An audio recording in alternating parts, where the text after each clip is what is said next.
So you've just got off the plane in sunny Spain after 2.5 hours of crying babies, death-defying turbulence, and an unresponsive husband who's been asleep ever since the seatbelt signs went on. All you want to do is collect your car and get to your villa. The last thing you want is the hassle of queuing at the car rental centre and going through the inspection process. As a frequent traveller, I rent cars often, and I'm going to give you some tips to help your car rental checkout process be as quick and easy as possible. If you haven't taken out comprehensive cover, it's really important that you take the time to check over the vehicle very thoroughly, as any change in the vehicle's condition will become your responsibility when you return the vehicle. I'm going to show you my top tips for how to inspect the vehicle and what to be on the lookout for. Here's the vehicle condition report, which shows me the vehicle's current condition and notes any existing damage. And here's the vehicle check guide, which explains what I need to be on the lookout for. I need to be 100% confident that the condition of the vehicle is accurately reflected on the VCR. Always start from the rear of the vehicle. Open the boot and make sure that the parcel shelf is in place and that the spare wheel or repair kit is in the boot. In this case, it's a repair kit. Take extra care when taking luggage in and out of the boot, as it's easy to scratch the vehicle here. I've made this mistake before.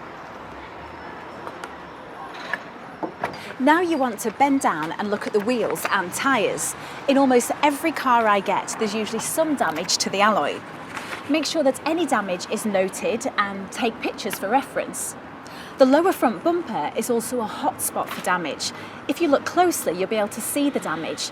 Otherwise, just run your fingers along the bottom of the bumper to feel for any damage. Have a good look around the windscreen to make sure there's no chips or cracks.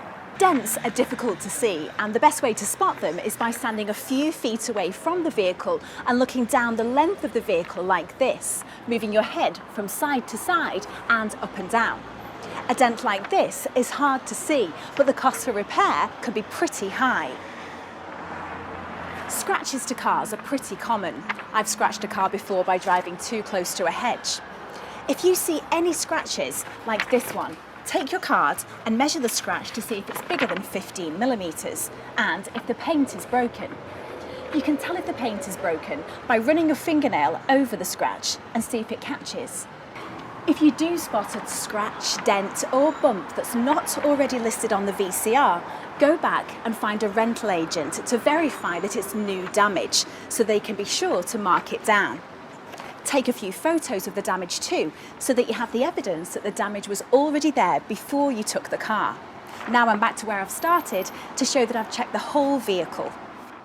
Finally, hop in the driver's seat, turn on the ignition and confirm the fuel level and mileage. Once you're happy with the condition of the car, then it's just a case of driving away and enjoying the rest of your holiday.